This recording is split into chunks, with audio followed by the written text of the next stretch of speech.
Etapu, assalamu alaikum, namaste, haru nefer. This is Kisakma Keperu with another broadcast for you. And in today's broadcast, we're going to talk about who were King Akhenaten and Queen Nefertiti. But before I do that, I want you to hit the like button in this video. If this is your first time to my channel, welcome. Hit the subscribe button to get notifications on when I go live or when I upload recorded videos. Also, we have free ebooks that you can take advantage of. Just click the links below and you can download the ebooks today and start reading them. They expand more on my spiritual teachings. And if you're not already a supporter of ours on Patreon, please consider doing so. You can do so for as little as $1, $5, $20 a month. Is up to you.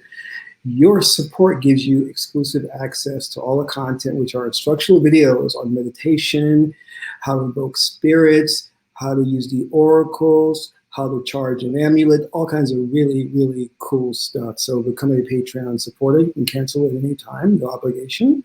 Lastly, please share this video with family and friends so we can get this revolution started. So sorry, I'm a little bit late trying to get things together.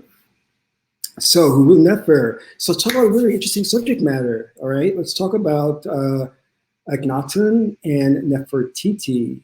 And they, when I was in priesthood, I learned a lot about them. They were the talk, put it that way. And there's a lot of controversy surrounding them, a lot of controversy. And I'm going to touch a little bit upon that because I think there's some things that we need to discuss, we need to talk about. Because there are certain individuals out there who are purposely putting out false information. And what you'll understand is as you become more adjusted to a spiritual way of life, not a religious way of life, you're going to see that this existence in this 4D realm is very, very corrupt.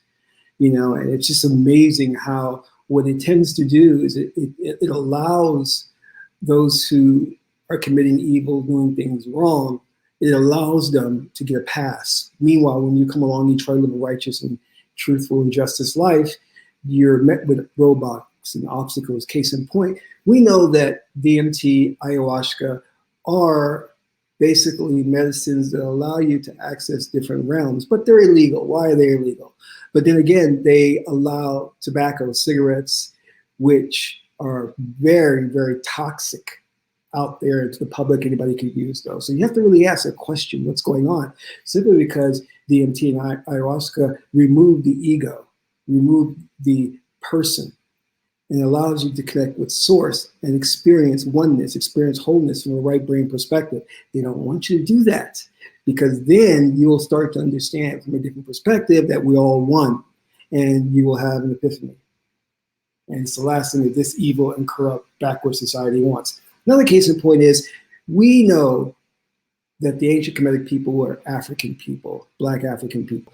The History Channels knows, archaeologists knows, paleontologists know, but they keep the lie going and pump out the misinformation or disinformation through Hollywood, through universities, and it's just a damn shame that they continue this lie, knowing full well the truth. And now comes along the conspiracy theorists, the New Age movement, who furthers the lie.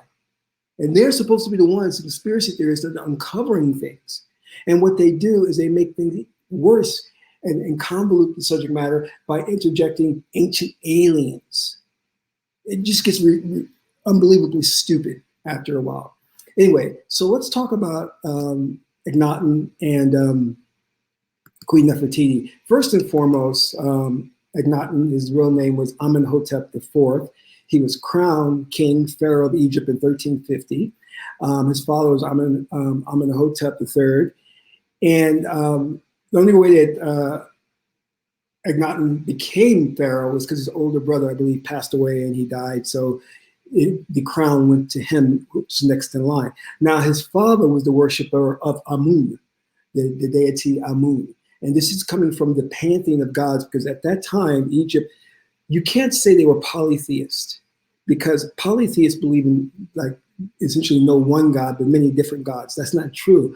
They believe in a cosmological perspective, meaning of many different gods, but a hierarchy going up to Amun. And then as you go down, you go down to the different pantheons. You go down to things like, Shu, Tefnut, Ra, Ma'at. You come down and you have all these different deities. All right. So they believed in the one that comes as the many. Now, a little that changed during the reign of Amenhotep IV, because he no longer wanted to worship Amun. He wanted to worship a different deity, which he called Aten. And he related Aten to the sun. So he had this revelation, and he tried to indoctrinate all of Egypt, Kemet, into this. Now, the priest of Amun, which was located in Karnak in Thebes, this was a shock to them. They were like, what is this guy doing? Now, many say that this makes no sense, which is true. Here is a pharaoh who was raised in Kemet in Egypt to worship the pantheon of gods, and then suddenly shifts to the one Aten. How could that be? Why? Now, the one thing I want you to clearly get, and this is very, very important, when you look at the pantheon of gods, the European mindset cannot fathom abstract thought because they're very left-brained.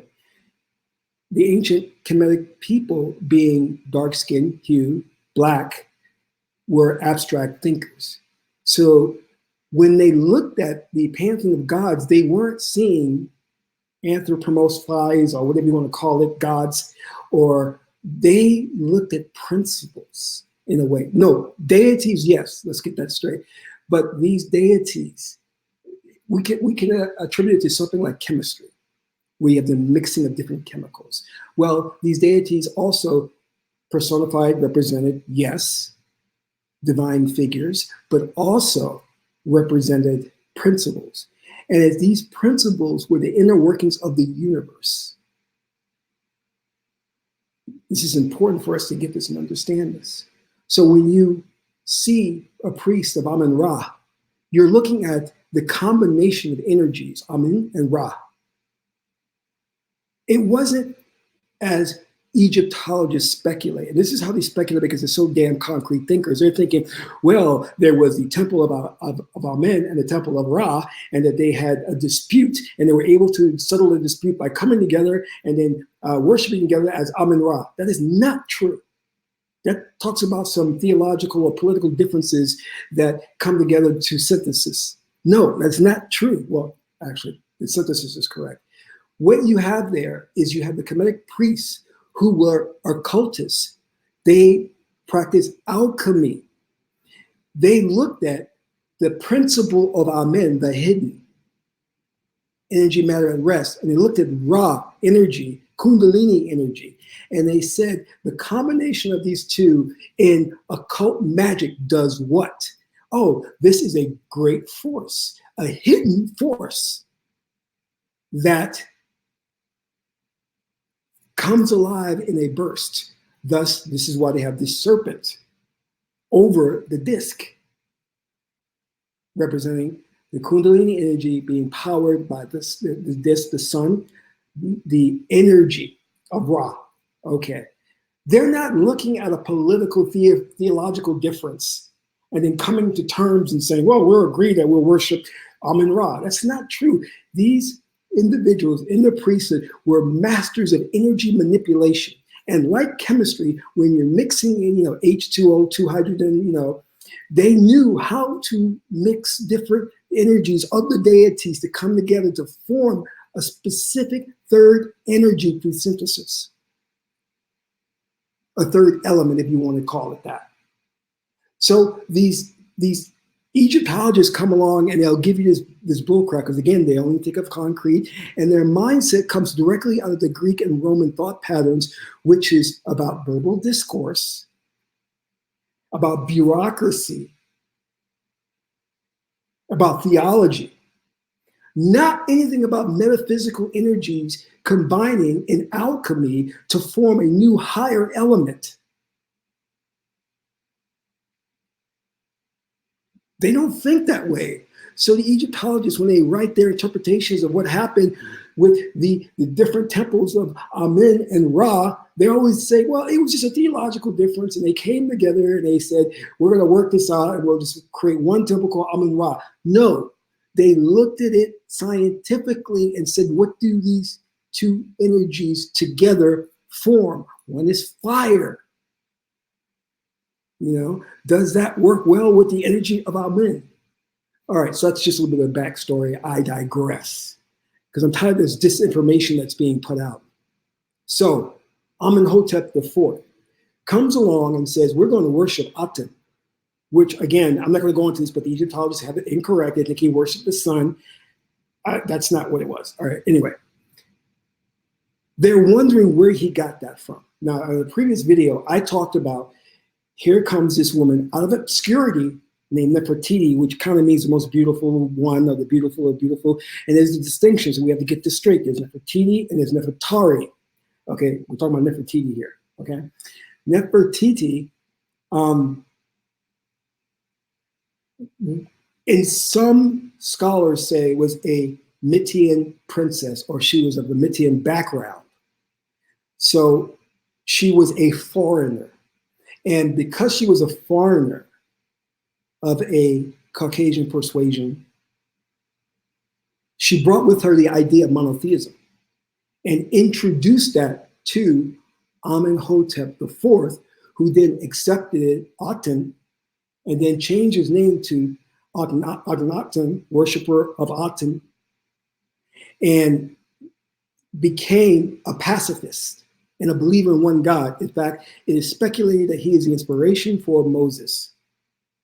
Now, him and his wife Nefertiti, it looks like she was a co-ruler, and they decided that they would move the center of worship from Karnak to outside of Akhenaten, I think that's what it's called, Akhenaten, where they would worship Aten. So there was a mass exodus from Kemet, Karnak, to Akhenaten, where Akhenaten and Nefertiti could rule as god and goddess of Aten. Okay? So at that point, he actually composed some beautiful hymns to Aten. Very beautiful hymns. You get a chance to read them. And his life was centered on the religious pursuit of venerating Aten. Now, the one thing that he did, and some blame his grandmother, that she, Queen T, that, well, let me explain this way. He was such a pacifist that he demilitarized Kemet. Now, in many instances, there were regions in Kemet that would send notices to Akhenaten and say, listen, we need some help, we need soldiers, we need supplies, we're open in danger of being invaded. Now, Queen T would get these notices and speculated that she ignored them. We don't know that for certain. But what we do know for certain is that no military help was given to these regions, which were extensions of Kemet. So Akhenaten took on a very pacifist role. Again, some say the inspiration from Moses. Some say that he was the first monotheist. Now, when you look at the fact, going back to what I was saying, that he lived in Kemet, he was raised in Kemet by his father, how could he then all of a sudden change from the pantheon of deities to just one deity, Aten? Very peculiar, which is why there's a speculation that it was Nefertiti who brought the idea of monotheism in. And if you look at her role, she was very instrumental in his rulership. And in many of the stelas, or the hieroglyphics, you'll see her in a goddess role slaying the enemies, which is kind of unusual at that period in Kemet to have the queen in that type of role. Now, in comes the controversy. Not only did he demilitarize Kemet, opening it up to possible foreign invasion, but what he also what also happened was what we see is in the Metu Neter, the hieroglyphics, are depictions of him like no other pharaoh, with a pot belly, elongated chin, elongated head. And this was like unusual. And his daughters, I believe he had 4 daughters, you'll see the depiction much the same. So the Egyptologists speculated that he may have had a disease. Or the other theory is that this was artistic license, how they rendered him. So let's take a quick look at some images of him and Nefertiti so you can get a really good understanding of what I'm talking about here. One second, please.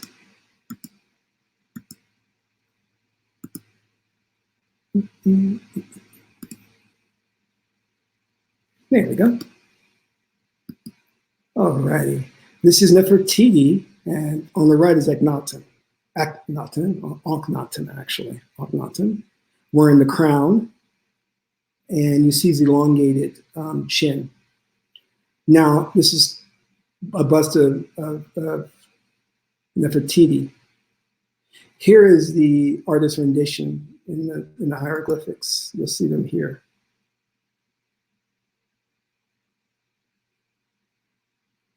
This image here is of him, Nefertiti, and their daughters.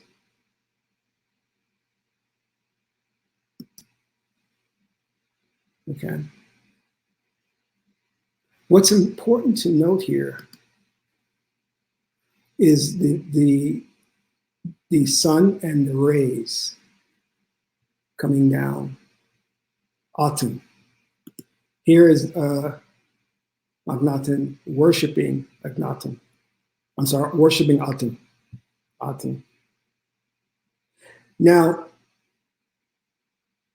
because he had the elongated head and chin, as I said before, they thought either it's, see the pot belly here? Either it's artistic license, or he had this so-called disease which distributed fat into certain places that were typically for females, even though he was a male. And then some even want to speculate that maybe he was a female masquerading as a male, similar to what Hatshepsut did. But Hatshepsut, she took the position of pharaoh and even wore a beard. All right, so again, that's in there. Now, you have a lot of individuals coming out now from the New Age and conspiracy theory arena saying, oh, he was an alien. He was an ancient astronaut. And, you know, he could, you know, the speculation on that is just crazy, because then they talk about that's how they were able to build the pyramids, because Kemetic Egypt was an alien civilization, you know, which is just, it's just bull crap. What I want you to understand, and I'm just going to take a look quickly at my Facebook page, because so you can get this and understand it. They know the truth that Akhenaten was not an alien, didn't have any disease, but the truth leads to a bigger truth, which they don't want to expose. And that is that Akhenaten is a black pharaoh. And there's no way in hell they want to admit that. Do you understand what I'm saying? If I can just, let me see if I can show you this right here. All right, here we go. Ubuntu, if you look at them, we do not subscribe to pseudo-space aliens taught by Zachariah Stitchin and Dr. Malachi York. Elongated skulls come from the rich culture of Ubuntu, and we have practiced these customs since the beginning of time. This is not an opinion. Please acknowledge and respect who we are. These are African people. Look at the elongated heads, okay? And this one on the left, I think, is Nefertiti. They're trying to say, so-called scholars like Zachariah Stitchin, that because of the elongated head, that they are the Anunnaki or aliens, and that's just simply not true. It's a lie. Because again, the Ubuntu are not hiding. They're in plain sight. There's a lot of documentation on the internet, in the libraries, that show pictures of them and validate them. But they don't want to admit the truth. So they have to go to the alien theory. You know what I mean? All right. So with that firmly implanted in your mind, so you understand, next comes the other controversy, which is Nefertiti. Okay. Now, Nefertiti, there was a bust of her, and they tried to reconstruct the bust, and they call her the most beautiful queen ever, and they focus a lot on her simply because in the bust she has European features.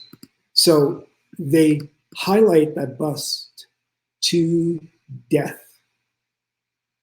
That is all you see when they refer to ancient Egypt. And they do it on purpose because they do not want to show you the other prominent queens like Hatshepsut, Queen T, the grandmother of Akhenaten. Along comes, well, here is the bust that they reconstructed. Of course, it's a white woman. Now, here's the thing about the bust. Here's the bust here. This is a fake. They know it's a fake, but they still use it because it fits the narrative.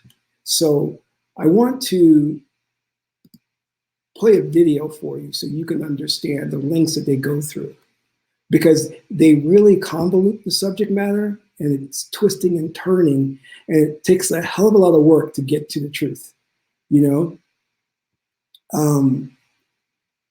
This is why Hollywood persists in their lie, because they'll say, well, the Egyptians were white because of Nefertiti bust. She's obviously a white woman. No, the Nefertiti bust is a lie. There are stela or hieroglyphics that show that Nefertiti, you know, look different. Now, there is two schools of thought, as I said. One says she's of mid-teen background and she was a European. Another says that she was an African person simply because the stela or the hieroglyphics depict her as an African person, but the bust depicts her as European descent.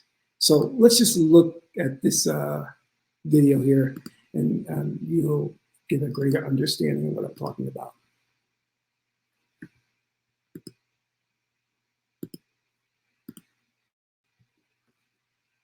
While most Egyptologists will agree that this is a 3,000-year-old piece of propaganda, there are dissenting voices. Serious doubts are beginning to emerge about the manner of the bust discovery. There are those who would go even further in questioning not only the manner of the discovery, but whether it is in fact ancient at all. One man believes that the Nefertiti bust is a 20th century fake. If you look at the bust, you can see a beautiful Edwardian lady done up in Egyptian makeup. Sean Greenhalgh knows fakery. In 2007, he sold this Armana statue to a UK museum for a six-figure sum. What he didn't reveal was that he'd made it himself. Greenhalgh is a convicted forger. His work has fooled experts all around the world. He sees the hand of a faker all over the Nefertiti bust. It's supposed to be the work of a master sculptor, but the technique says otherwise. For Greenhalgh, what gives the game away is the layer of stucco plaster that covers the limestone core and forms the bust's most intricate features. That's the work of, if not an amateur, then a second or third grade sculptor. And none of those would look for the pharaoh. You'd only have the best. I'd be like finding a Michelangelo sculpture in marble, and then you'd find out that the ears, the eyes, all the hands, the difficult parts are all made in stucco and added on. It just wouldn't be done. And there is another inconsistency. Nefertiti's missing eye. The left socket is empty, while the right eye is made from an inlay of black wax and rock crystal. Greenhalgh believes that the right eye is genuinely ancient, sourced to make the bust look real. It's a major point to its fakery because it's the kind of thing I've done myself, sourcing beads or pearls or whatever for in a piece. Borchardt searched the area where the bust was discovered, offering a cash reward to anyone who could find the missing eye. It never was found. Greenhalgh believes it never existed. It would be possible to source a quartzite eye, but to find a pair, well, that'd be very long odds. Greenhalgh argues this is the only way to explain the empty socket. To ancient Egyptians, the eyes were a window to the soul. So representing the queen with one eye missing would be a shocking sign of disrespect. Finally, Greenhalgh thinks he knows why the forger picked Nefertiti and the Amarna period.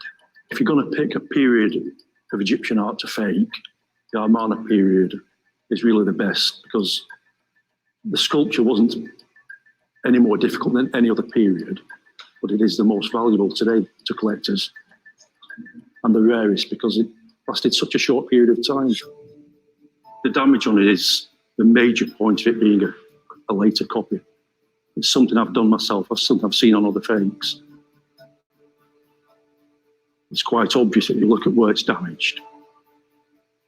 The ears are damaged, so obviously it's been dropped left and right sides. The back of the head has been damaged, and most telling, the cobra on the conical cap is almost obliterated. To remove it, it would have taken off the nose, the brow ridges, and the chin. There's absolutely no damage to the face. The damage is selective, and that's a dead ringer for a fake. All right, now it doesn't matter what the Egyptologists, you understand? They don't care it's a fake because it fits the narrative of her being a European woman and the most beautiful of the queens. So interesting, he talks about the eye missing because there's a vizier by the name of Eye, and there's a lot of talk about what happened with him in Tutankhamun. But anyway, so there you see that controversy there of them trying to make her the center of attention and to represent Egypt as if this is the typical Egyptian woman. She's not. She was a foreigner. She's of Mixed background. Was she white? Was she black? I would lean more toward her being probably black, not for sure, because basically when we look at the carvings and the hieroglyphics, we see her depicted as an African woman. But hey, there's still speculation on that. But the idea too makes sense that if she is of European descent, she would have brought monotheism to Akhenaten because it's unusual that he would practice that. And let me show you this, because this is a good example of how sophisticated the ancient Egyptian people were in their view of the gods. Now, Akhenaten wanted to be the conduit to Amun. So now this was very different from what the priesthood was used to, because they were the ones that communicated to the gods using the oracles. Now Akhenaten comes along and says, okay, you want to get to Aten, you have to come through me and Nefertiti, not the priesthood. So that was problematic right then and there, right? And it didn't go over too well in Kemet, so there were some issues with that. So let me show you this video, and this exemplifies the pantheon of the gods, okay?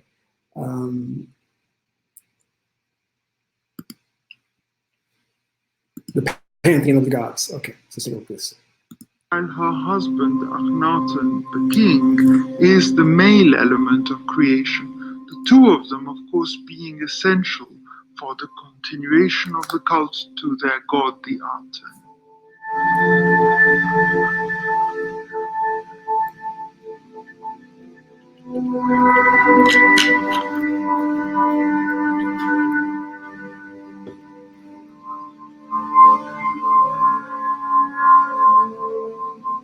Akhenaten and Nefertiti considered themselves living gods. Together they made offerings to the Aten, represented by the solar disk. Their position as gods on earth was unprecedented in Egyptian history. Akhenaten justified his superior divinity through the claim that he was the son of the Aten, the solar deity that replaced Egypt's main gods, including the creator god Atum.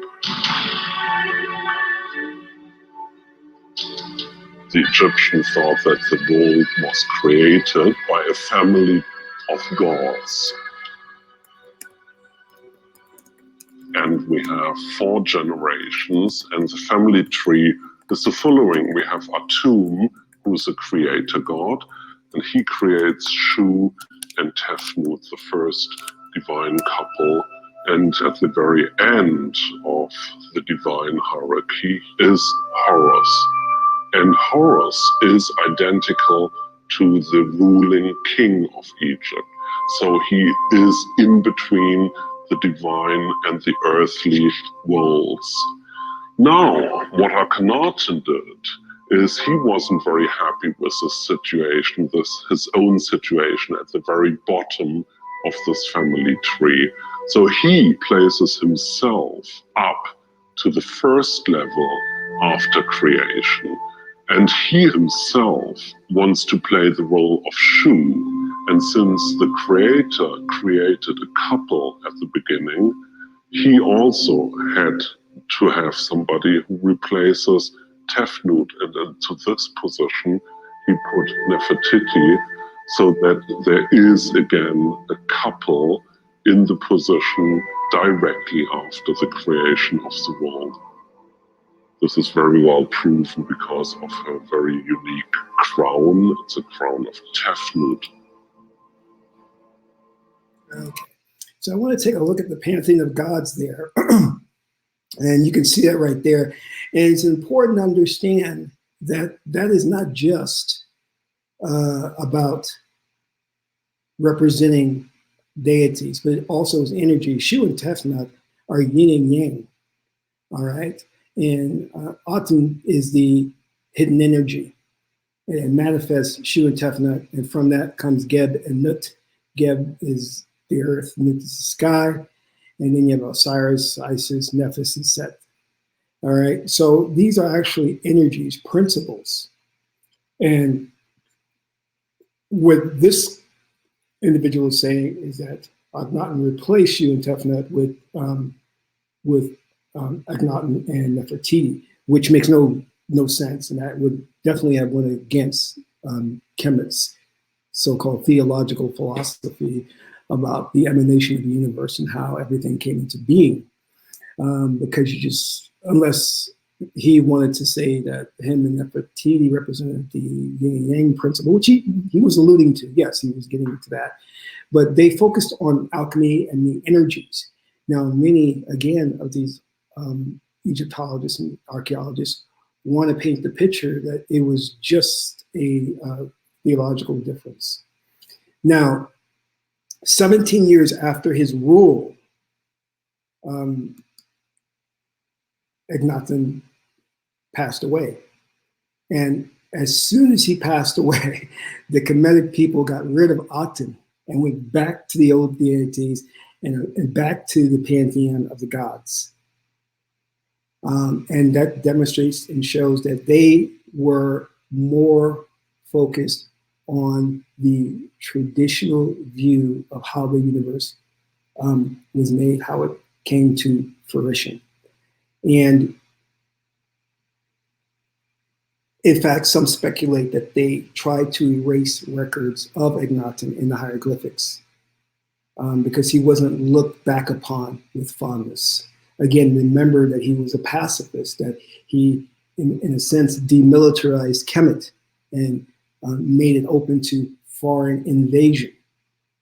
All right, so that is a little bit that I wanted to really get into it about the two. But let's talk about Aten for a moment and the rays of Aten. This is the origin of the Jesus story. We have to understand that Kemetic people looked at things metaphorically. with multi-layers. When we speak about things like the Son of God, the Son meaning S-U-N, not S-O-N. And in fact, we must understand that the Bible is a plagiarized version of that very religion and the pantheon of gods. When we talk about things like the virgin birth of, Mary, the Immaculate Conception, we are talking about the constellations and how the sun moves through the skies and the moon through the constellations. We're not talking about actual historical figures. This is, again, the fallacy of Western thought process when it leans toward left brain thinking, which is only concrete thinking. What does left brain thinking do? It looks at a book which is based on astrotheology, the Bible, and therefore everything in it becomes literal. The names are actual historical figures. But in the occult, if you study the occult, if you study magic, you'll know that part of alchemy, part of the magic process is to look at things from a very metaphoric perspective. For example, in European occultism, the tarot, the Rider-Waite tarot deck is very important because it contains iconography, symbols that you need to decode to understand, and that appeals to the right brain. So what I'm saying to you is that the Bible contains a wealth of information if you read it from a perspective of astrotheology. But if you're reading it as a historical book, it makes no darn sense. And it's evident when you talk about Jesus walking on water, that makes no sense. And we have to, and the serpent talking to Adam and Eve, no, it's not happening. Okay? So, but if you look at it as a metaphorical story that deals with the energy systems and the constellations, then it changes everything. This is the problem, my beloved. We live in such a world. It is so corrupt. It's not even funny. Many of the religious leaders at the top know the truth. They know that the Bible is not real. It's not. Those figures never existed. Jesus never existed. It's very obvious that Moses was taken from Akhenaten, the story of Akhenaten, the exodus that Moses led out of Egypt. Akhenaten led his exodus to Akhenaten so they could worship Aten. It's all there. The mere fact that they know that the Kemetic people were Black Africans, but they have to perpetuate the lie. And the reason why they have to perpetuate the lie, because it validates the Bible. And the Bible is worldwide. It is a means and measure of global control. Religious leaders know they can control the people through the Bible. And that Bible also is used as a means of white supremacy to keep them in rulership and keep order. If you change the conventional thinking to say that the Kemetic people are Black, then you're going to create an uprising. This is why when you look at figures like Oprah, Tyler Perry, you have to ask the question, why do you continually make these foolish films, cross-dressing, appearing in movies as a mammy? Why haven't you made a film about the great Queen Hatshepsut, Oprah? Because it challenges the religious institutions and the powerful religious leaders, such as the Queen, who some say owns the rights to the Bible. And they are a very wealthy and powerful family. And of course, Oprah will not make a film about ancient Kemet or ancient Egypt, nor will Tyler Perry, because then Hollywood will cut them off. It's a dangerous subject to broach.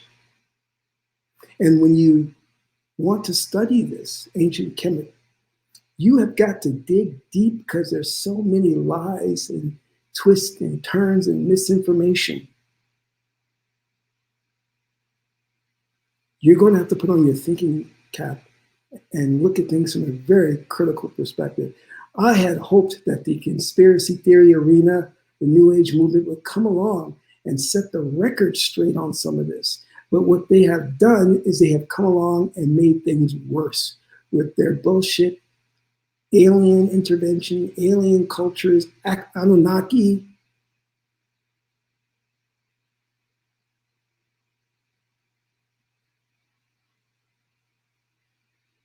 It's incredible. This is part of our legacy, and we're going to have to protect it. And in order to protect it, we're going to have to know it.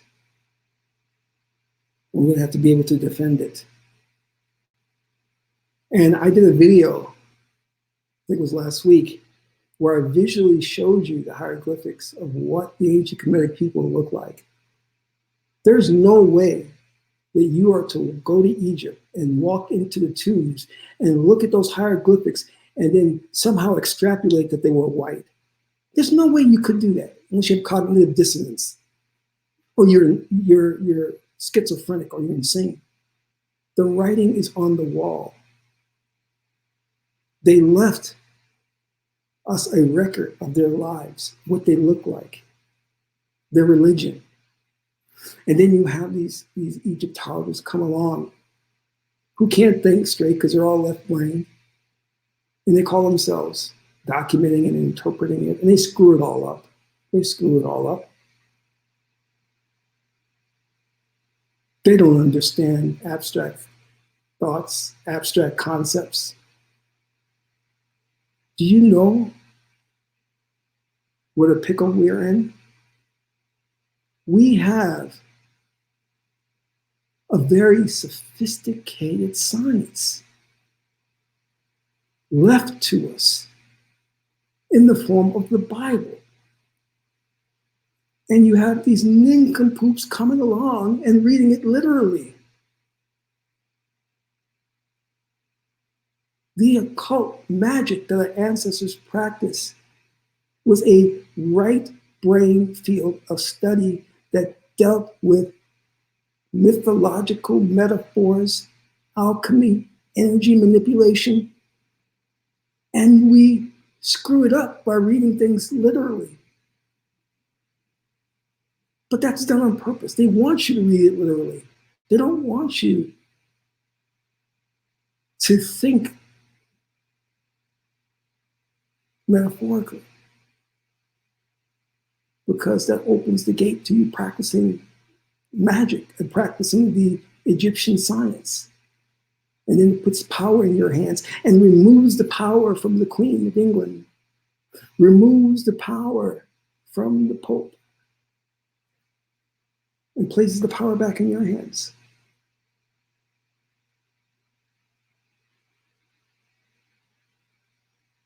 You're living in a controlled environment based on lies. Challenge the system. If you get an opportunity, please donate to the channel. And let me just greet the Magi's. All right, Michelle, Hetapu.